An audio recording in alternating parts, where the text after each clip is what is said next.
Welcome to the Christian Mysticism Podcast, where we explore the fascinating history of Christian mysticism from the early days of the Church until today. I'm Alberto de la Cruz, and I'm joined by my co-host, Dr. Carlos Ayer, the T. Lawson Riggs Professor of History and Religious Studies at Yale University. Glad to have you back, Carlos. Hey, it's always good to be here.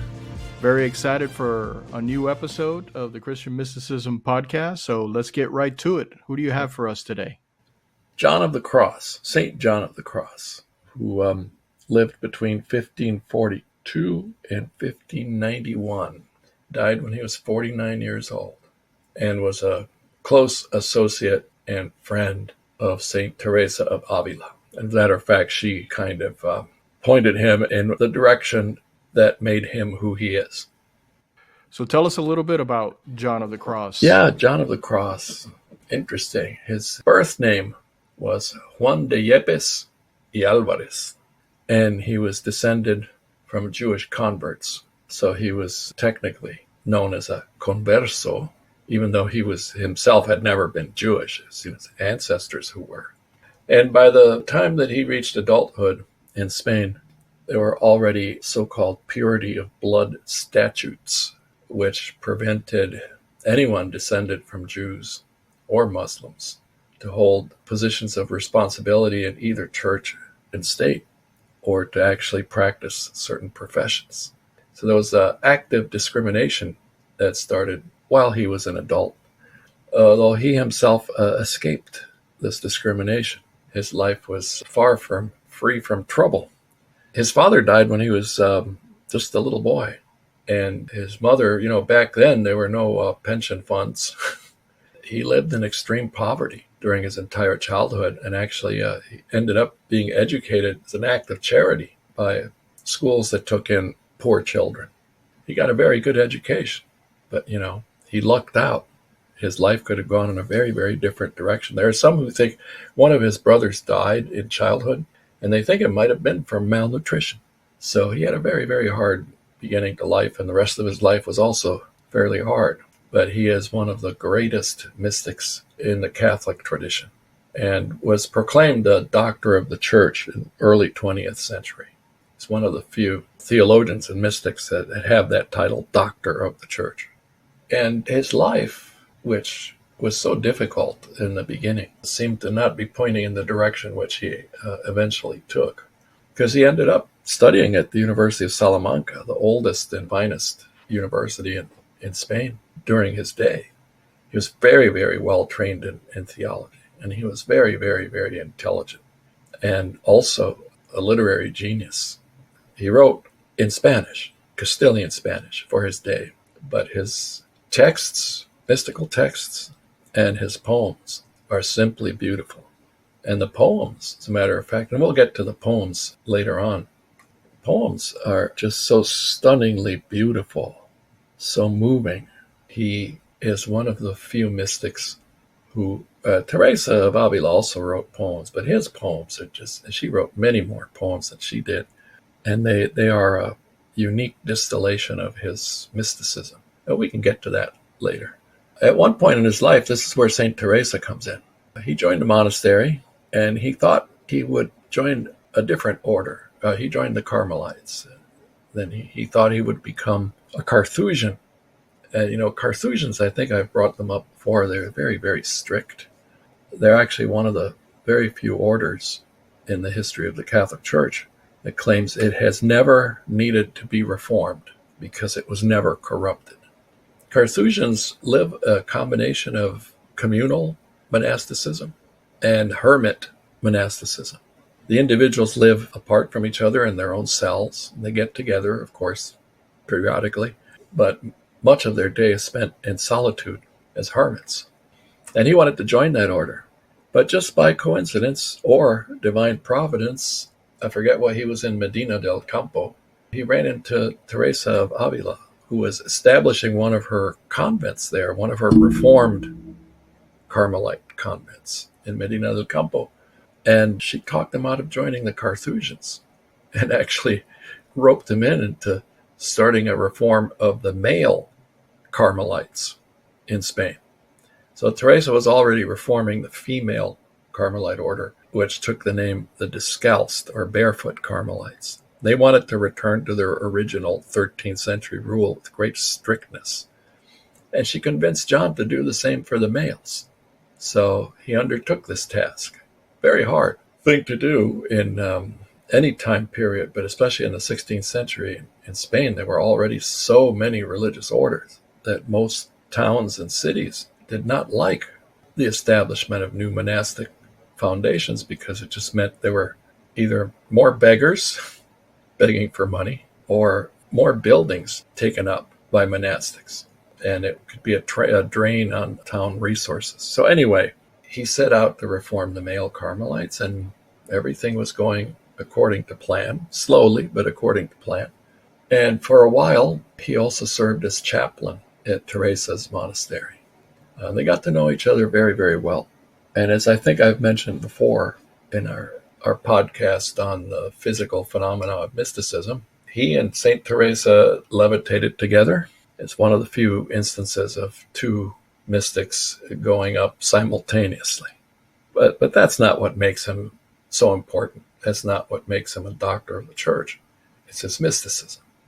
But before we get to that, I said last time in closing that we would get to someone who was persecuted and who was maltreated by his own brethren.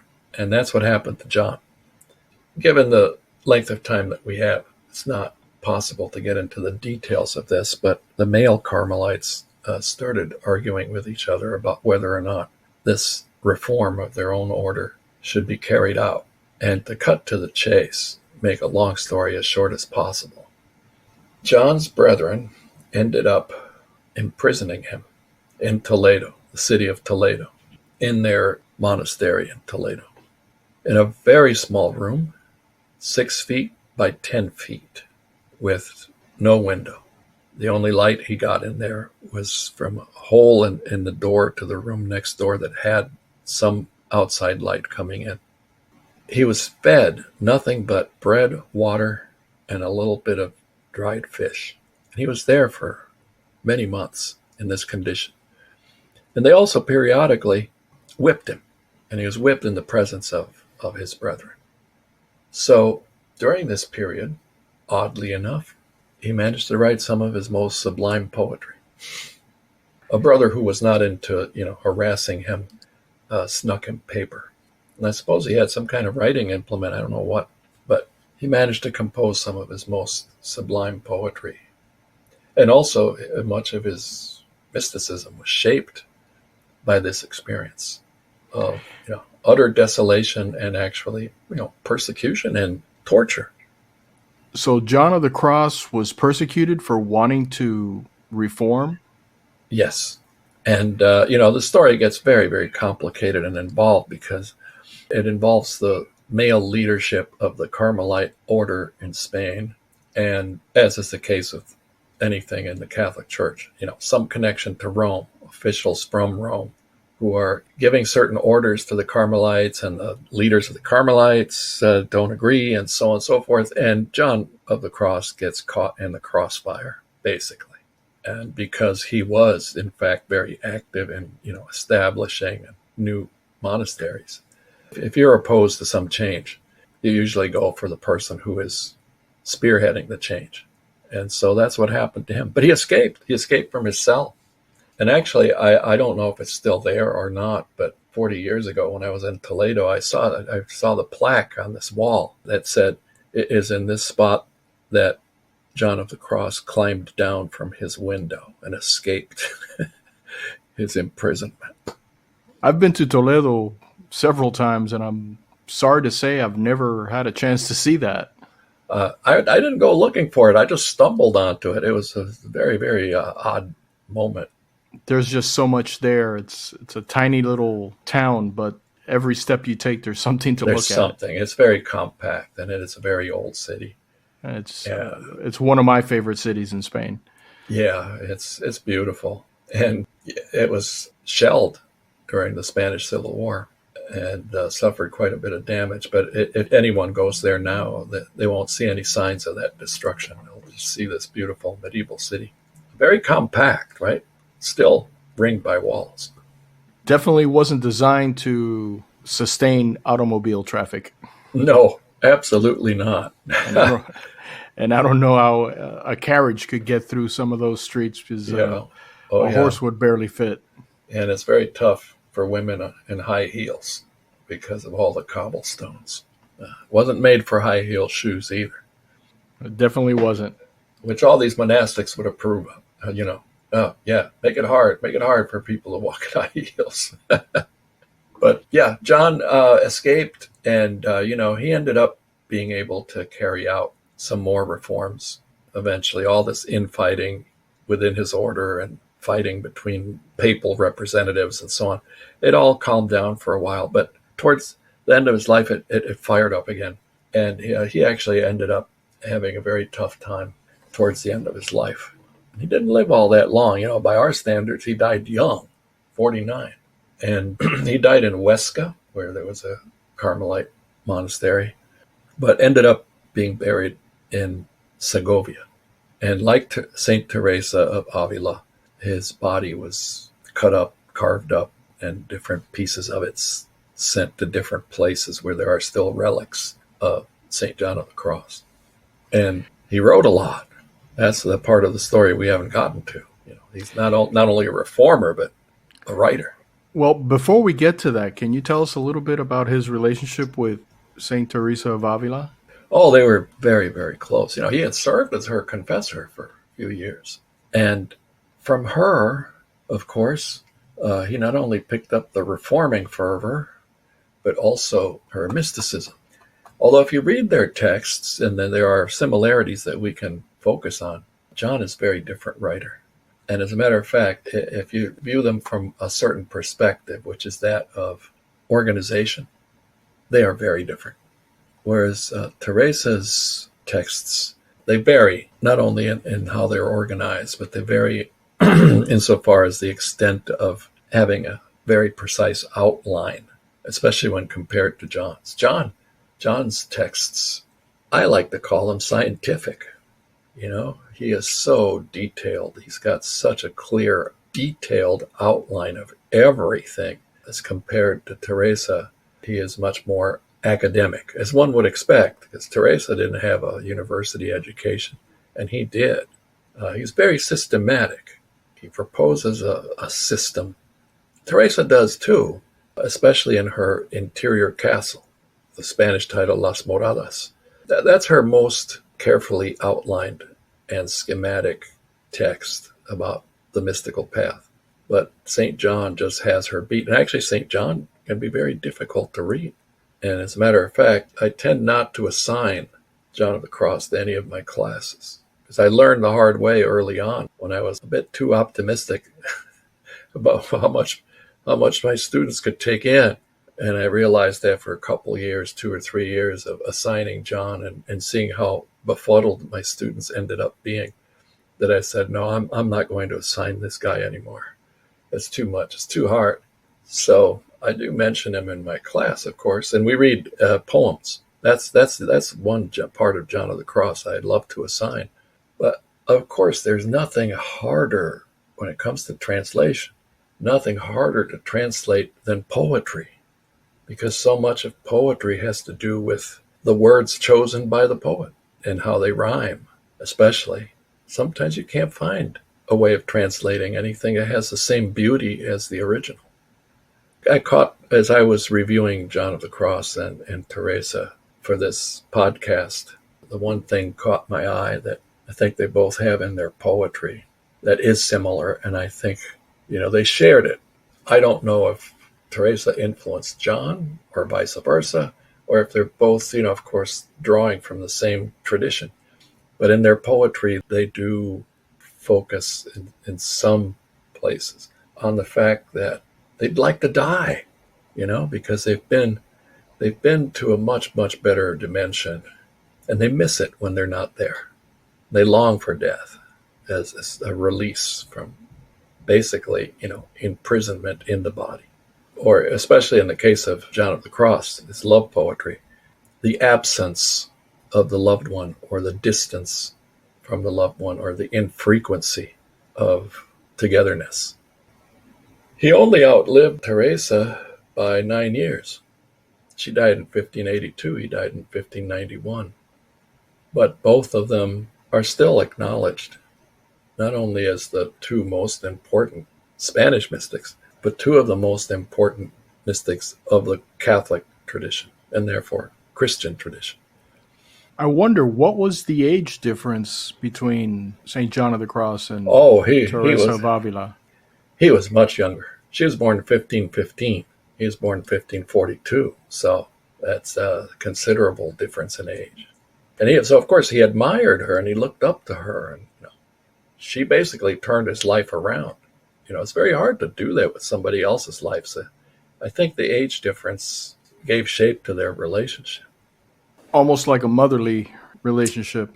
Yeah, that's how it turned out. And actually, this happened as Teresa aged. She kept getting younger confessors, younger than herself. And some of these young men, especially Jerónimo de Gracián, when she died, were just devastated by her absence, right? So they were very attached to her. And Gracián actually was so attached to her that, circled back to the subject of their corpses, Gracián carried around his neck one of Teresa's fingers, which according to descriptions of those who came near Gracián said, oh, it was a beautiful smell, wonderful smell emitted by the finger. This sounds so, like it's unlike our culture.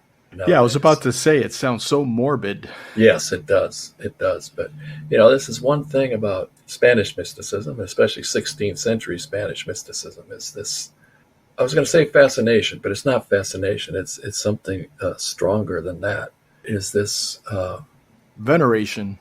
Yeah, veneration of the saintly dead, the sacred dead, and of the crossing over from life to death as something wondrous.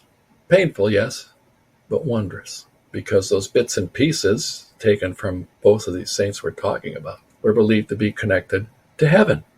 It was a physical connection with heaven.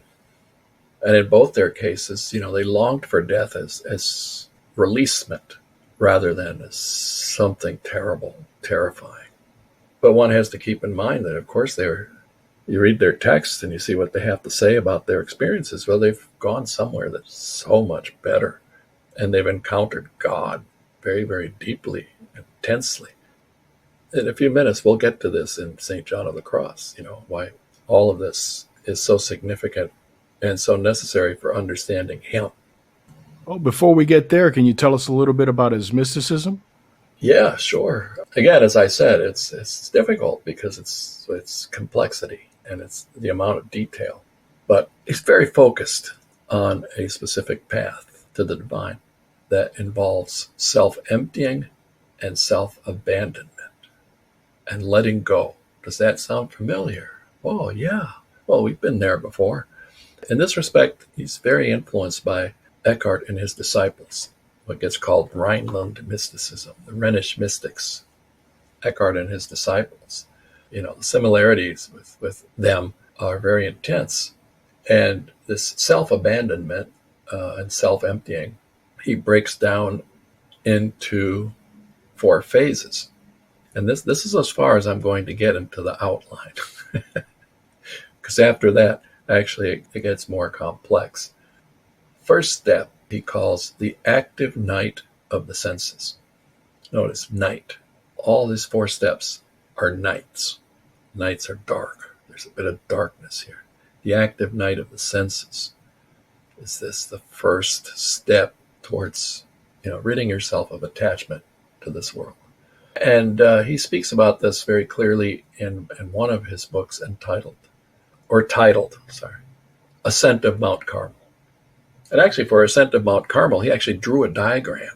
It's too bad we can't show it, because we don't have images on this podcast. But if this were a YouTube video instead of an audio podcast, first thing I'd be showing would be this diagram that he himself drew, very detailed.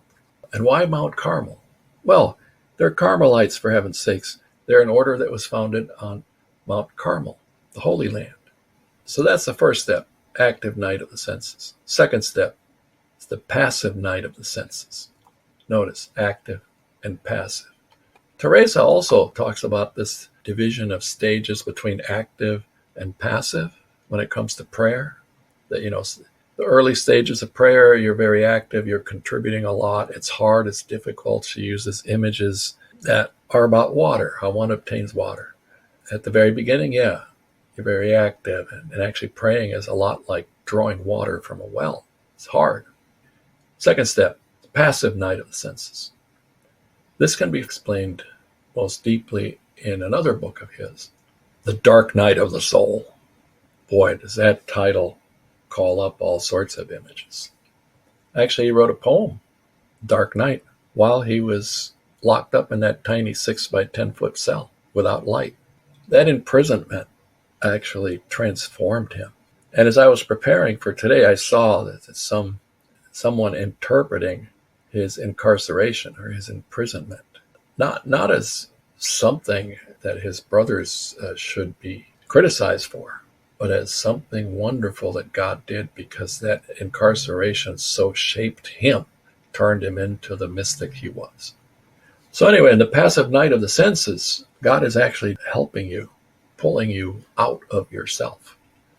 I came across a passage from the Dark Night of the Soul a few days ago that really touched me, and I didn't really put two and two together. We hadn't done this podcast yet, but now that you're speaking about it, I could see how what he writes really does go to the feelings that you're talking about. And just to share a little passage here where he writes, "Such souls, therefore, delight to spend many hours and perhaps whole nights in prayer. Their pleasure are penances. Their joy is fasting, and their consolations lie in the use of the sacraments and in the speaking of divine things." That's John of the Cross, very much so. It's dark and speaks of what we would consider today to be not pleasurable things, such as fasting or I know, or doing penance, but he says that that's where we find consolation. That is the stripping of yourself. Strip yourself clean of all attachments. And of course, like Eckhart and his disciples, you're stripping yourself because inside God is within you. The deepest part of you is God. So you have to not strip yourself in a metaphorical way. John speaks of desnudez, nakedness, of spiritual nakedness, not bodily nakedness, but spiritual nakedness is what you need to achieve. And that's the active night of the spirit, step number 3. You rise higher by also ridding yourself, not just of, your bodily attachments, but your spiritual attachment, your selfishness, your self-centeredness. And then the 4th step, before we run out of time, is the passive night of the spirit, which of course involves this God taking over. And this is where you have your highest mystical experiences. But notice that all 4 stages are nights. And there's that dark night of the soul. There's a dark night of the senses as well. Dark night of the senses followed by the dark night of the soul. And this is where his mysticism gets very philosophically profound, because he's also very influenced by Dionysius the Areopagite, 6th, 7th century, who is himself very Neoplatonic. But the thing is that God is so utterly beyond anything humans can imagine, so utterly beyond the material world created by him, that to cross over from this realm to God's realm actually involves crossing through your own nothingness. And St. John in his texts and his poetry often uses the Spanish word nada, nothing. And it repeats over and over again in some of his poetry. And I'm going to read one in Spanish and then attempt a translation. Exercise in self-immolation, right? And of embarrassing oneself, because it's impossible to translate this beautiful stanza from one of his poems. Especially coming from Spanish, which is one of the Romance languages where it flows so beautifully, and English can rarely do it justice. Yeah, it's much easier to rhyme in Spanish than it is in English. Something I learned in school long ago. But here we go. Para venir a gustarlo todo, no quieras tener gusto en nada. To come to enjoy or savor everything, don't you even try to have pleasure in nothing. That's a bad translation, but it's best I can do. Para venir a saberlo todo, no quieras saber algo en nada. Again, if you want to know everything, know nothing. That's a better way of translating. Para venir a poseerlo todo, no quieras poseer algo en nada. To want to possess everything, aim to possess nothing. Para venir a hacerlo todo, no quieras ser algo en nada. To be able to be everything, aim to be nothing. And there's a similarity there, too, with the Cloud of Unknowing, which says at one point, the real ultimate pain of being human is not who you are. It's simply that you are, knowing that you exist, and you're so much of nothing. But then, of course, this nothingness, going through this nothingness, going through this darkness gets you to, as he says in this poem, everything. It's a contrast between everything and nada. Every stanza ends one in todo, second one in nada. Todo, nada, todo, nada, todo, nada, todo, nada. Or, as I've joked with my students, nada, nada, nada. This is what you encounter. Nada, nada, nada. Also happens to be in Spanish, the verb for swimming is nadar. So maybe he's just being commanded to swim, swim, swim. Ha ha. And nobody gets the joke, of course, because it's a bad joke. We've talked a lot about asceticism on our podcast, and it's always been in the frame of physical asceticism, denying yourself food, denying yourself sleep, denying yourself shoes, as in the case of the Descalced. But this almost sounds to me like a spiritual asceticism. Yes, very much so. Of very deep, deep awareness, not just awareness, but an encounter with your own nothingness and with God's total otherness, he who is everything. And this is where it gets very philosophical, of course. But there's this other dimension to it, which I don't want to leave out before we run out of time, which is that love plays such a critical role in St. John of the Cross's mysticism, because this stripping yourself down to nothing is all out of and for love. And I've tried this with some of my classes. I've given them snippets of John of the Cross's poetry without telling them who it's from, and have asked them, tell me, is this a secular love poem or a religious love poem? And boy, oh boy, quite often the answers I get are, well, this is secular poetry. It's a love poem. It's a beautiful love poem. And what does this have to do with mysticism? So, for instance, here's the Spiritual Canticle, another text of John of the Cross, pure poetry, is a rephrasing of the biblical book Song of Songs, which is about love. Actually, it's usually referred to as the most erotic text in the Bible. And it's been interpreted by Christians, I think we've spoken about this before, interpreted by Christians as the entire book as a metaphor for the soul's longing for God and of the spiritual marriage between the human soul and God.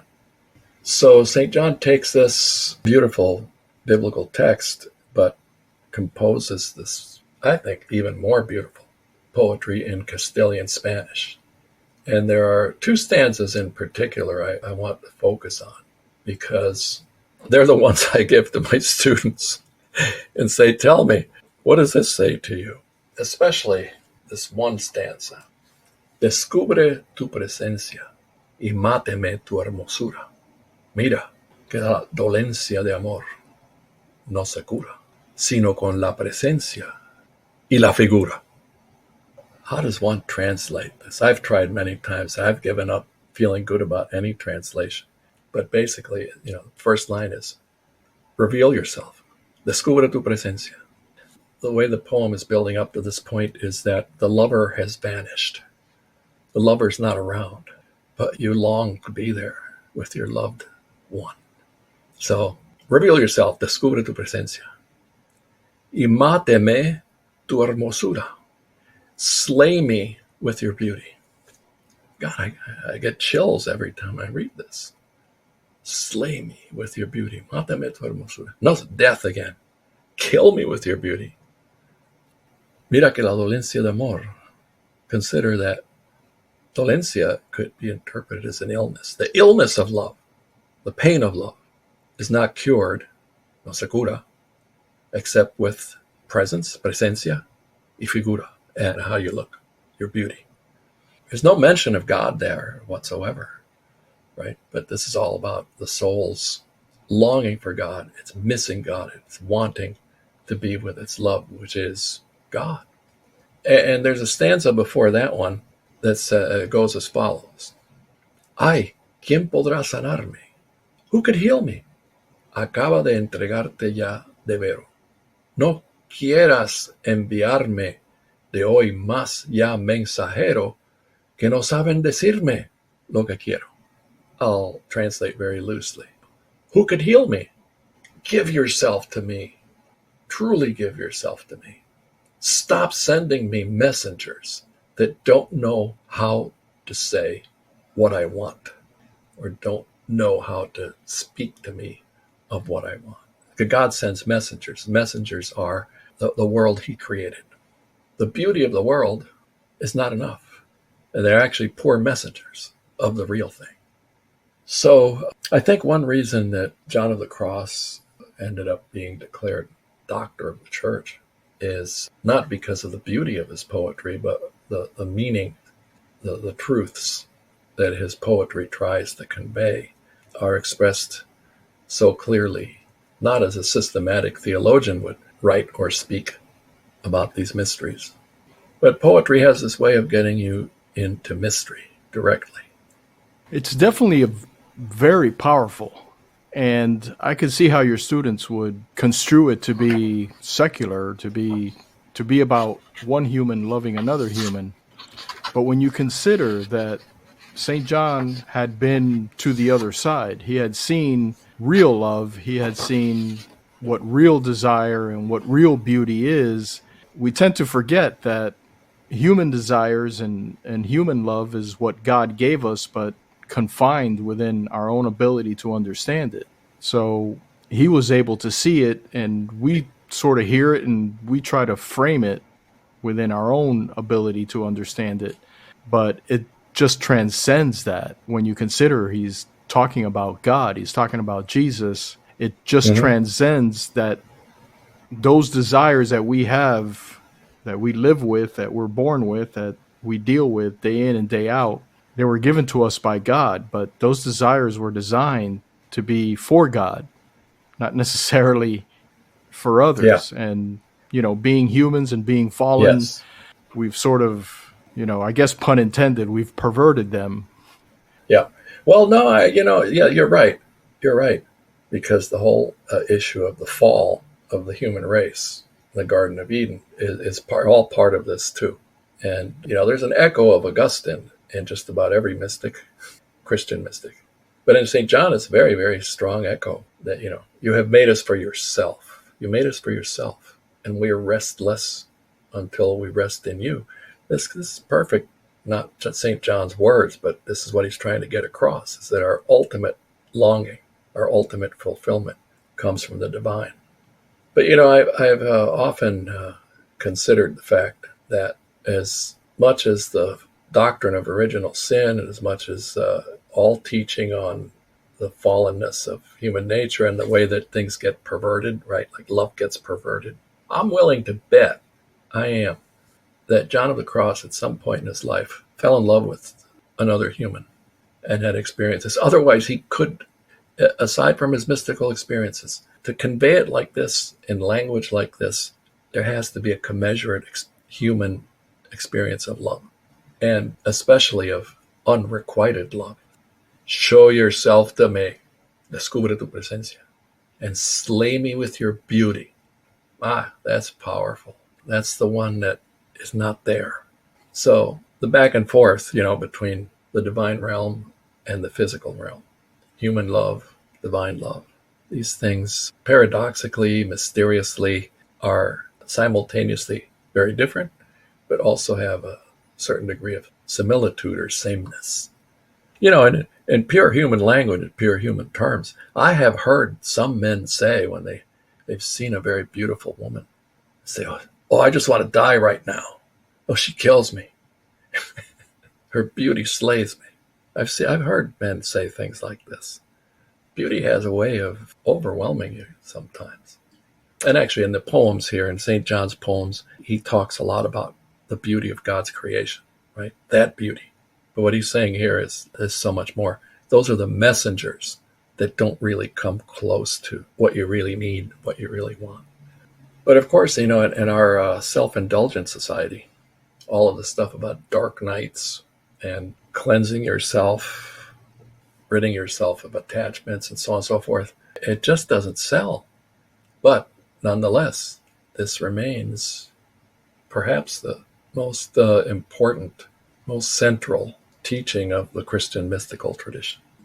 You know, you have to wonder, mystics of today, not to point to any specific mystic, I'm just saying in general, when you think of the mystics from that era, from the 15th and 16th century, the way language was expressed, the way people viewed each other, the way the world viewed God and everything else, it would be very difficult, I would imagine, and correct me if I'm wrong, it would be very difficult for someone like a St. John of the Cross to have been born in this era, in this age that we live in, and express himself in the same way, and it would be understood, appreciated. Well, yeah, we're all ourselves, our identities, who we are, who we become is always shaped by our environment, our immediate environment. So, yeah, he writes like someone from another age, one might even say another world, right? I forget which French historian said this, and I'm paraphrasing, that the past is another country or another world. Yeah, you'd have to wonder. Although there have been mystics or mystically inclined Christians who have, in the 20th century, and I suppose in the 21st, but I have found them because I haven't looked. But in the 20th century, certainly I can think of certain figures that just lived out this self-emptying by dedicating their lives to helping the poor, the sick, and so on and so forth. One that comes to mind is Teresa of Calcutta, Saint Teresa of Calcutta, who dedicated herself to living with the poor and serving the poor. But curiously enough, some text of hers came out publicly. I don't know where it had been and why nobody had paid attention to it before, but it was a text that explains how for many, many, many years, she didn't feel the presence of God at all. And I remember reading in the news media, of course, popular press, people were astounded. Well, how could this woman carry on, with that life of hers, so grim, without feeling the presence of God? Oh, you mean that this great saint didn't feel God? Well, maybe there is no God. I read something like that. But in fact, these people misunderstand the whole thing, that a lot of these mystics, the dark night of the soul is awful. Because in the dark night of the soul, you not only feel your nothingness, but God's not there. And it's horribly painful and scary. It's part and parcel of or as one might say, the yin and yang of Christian mysticism. The confluence or convergence of opposites. The emptiness and the total fulfillment. When you think about it, however, when these mystics have these experiences and they cross over and God shows them the splendor of eternity, think about that. And for someone to be able to understand the good, they have to understand the bad. As you were talking, Oh, yeah. I remembered the story you told during our podcast on Teresa of Avila about the vision that she had where she was put into this little nook or cranny inside a stone wall that she could barely fit in.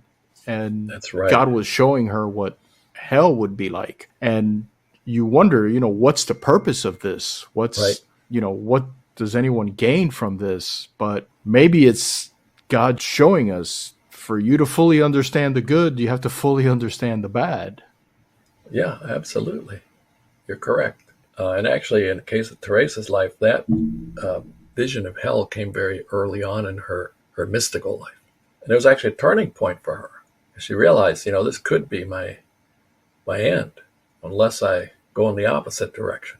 Up to that point, she had been, by her own description, and again, I don't know, she might be exaggerating her own lukewarmness, but she had described herself as a lukewarm nun, not really into it. But yeah, that's why I brought up the idea of the coincidence of opposites, or the confluence of opposites, the emptiness and the fulfillment. The emptiness and, descubre tu presencia. Please reveal yourself. Let me know you're there. Slay me with your beauty. The longing is the path. That's one way of, I guess, summarizing what St. John of the Cross is getting at. You want to be on the path? Longing, love, and the painful parts are absolutely necessary, which is all a mystery, You would think that it should all be sweet and full of light, but that's not the human condition, unfortunately. But the highs outweigh the lows. Or the highs can only get higher if you've been down to the lowest. That's another way of putting it. I think that's what you were saying. It's another way of saying what you just said. In order to get really high, boy, you've got to hit bottom. Then you know how high the high is. Well, if you're born on the top of Mount Everest, you really don't understand how high you are unless you go down to the base. Yeah, that's another beautiful way of putting it. So, again, we're face to face with great mysteries about not just the divine, but about human nature and the place that suffering has in shaping people. And, you can put two people through the same ordeal, like St. John of the Cross becoming an orphan at a very early age. And they come out different, the two people. St. John of the Cross ends up becoming a saint, a mystic, but someone else in the same situation. Actually, this very same time period, Spanish literature this is known as the Golden Age of Spanish literature. One of the genres of literature that becomes extremely popular at this time, known as picaresque literature, where the main character is not a very nice person. Pícaro. What is pícaro? Pícaro is a very sly person, right? Very sly and slimy person. Very clever. And actually, you read picaresque literature, at least the ones I've read, so often the main character is somebody who's been orphaned and then goes to live a life of crime and deceit and so on and so forth. An anti-hero, right? But St. John came out all right. Yeah, I would say so. Now, you mentioned in the beginning, both he and Teresa of Avila experiencing levitation. What other types of mysticism or physical phenomena did St. John of the Cross experience? I haven't run across anything other than that as levitations. But that's also because I have not read as deeply in John of the Cross as I have on Teresa. I'll confess, I don't think I have read any hagiographies or, lives of St. John. So that goes on my reading list now. I've got to catch up on this. I think it's time for you to write a book on St. John of the Cross. Oh, gosh, I dare not. I'll make a deal with God. You let me live to be 120? I'll have plenty of time to catch up. But catching up on John of the Cross is difficult, Just like the ascent of Mount Carmel is difficult, the ascent of St. John's text is very difficult. And I know I guess people might say I'm a weenie. I'm just or lazy. Climbing that Mount Carmel is hard, but I know my abilities, and I know when I've come close to reaching my limits. So I'll stay with the poetry of St. John of the Cross. For now, anyway. It's not a bad thing to stay with. No. It's so beautiful. And actually, I'll insert a personal note here, which is that, I lost my Spanish basically when I was 11, when I came to the United States. And my first foster family didn't speak any Spanish. I had to learn English really fast. But from there on in, I just got put in situations increasingly more so where I had no one to speak Spanish to. So I kind of lost it. But every time I look at those poems, boy, they just touch something in me that language just touches something in me that's just more me, right? It's more me than anything in English, even though I love English.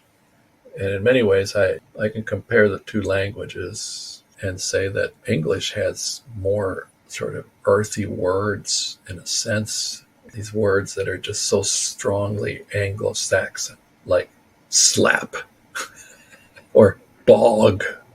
What's a bog? Yeah, the word itself is kind of boggish, isn't it? Bog.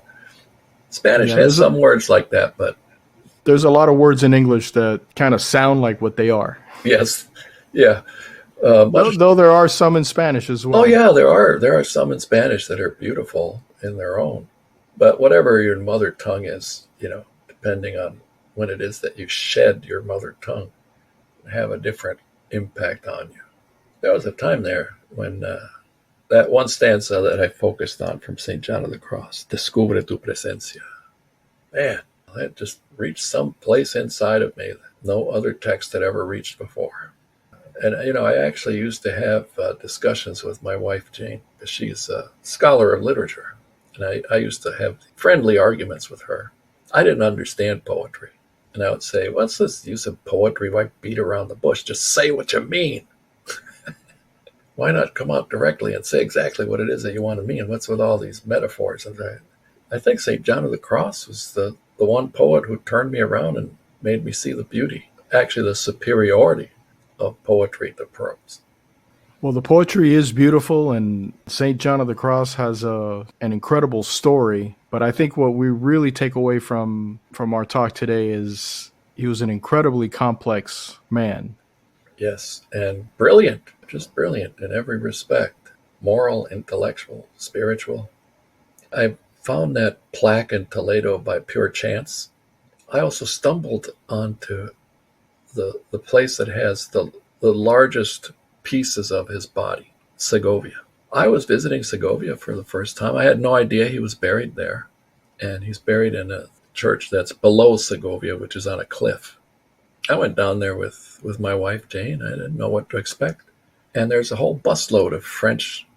I thought they were French tourists, but no, they were French pilgrims who had come to venerate John of the Cross. And it was another one of those beautiful moments. Oh, what a surprise, he's here.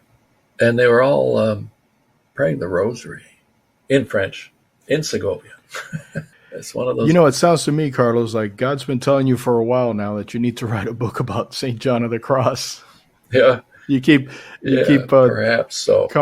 bumping into him by chance, and maybe it isn't by chance. Of course not. Yeah, you're right. And we needed this show for me to discover that.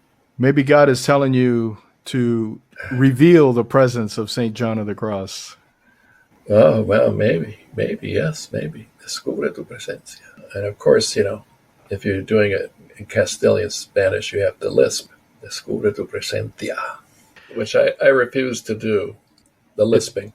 It's funny because if you spend enough time there, it starts to stick to you. Oh, yes, it does. Yes, it's, as they say in Spanish, muy pegajoso. It's sticky. Or as they would say, pegajoso. Pegajoso, yeah. So, one discovers these things.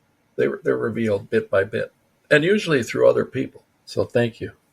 Well, I hope this was an inspiration for you. Well, let's see. Yeah, let's see. Well, we've come to the end of another great podcast, and thank you for sharing with us about St. John of the Cross, and a very complex man and a very brilliant man, as we've come to learn, and an incredible poet. So with that in mind, who do you have for us on the next episode? Well, we'll go back in time to Hildegard of Bingen, one of the most amazing women of the Middle Ages, and also one of the most amazing women in the history of Christianity, one of the most amazing mystics. Yeah, Hildegard is very complex in a very different way from St. John of the Cross. Well, we'll soon find out. Yeah, looking forward to it. Same here. Well, I've really enjoyed the show today, as always, and we'll see you on the next episode of the Christian Mysticism Podcast. If you have any questions for Dr. Eyre, you'll find our email address in the show notes. Just send it over and we'll try to answer it in a future episode. And don't forget to click the subscribe button so you don't miss the next episode of the Christian Mysticism Podcast.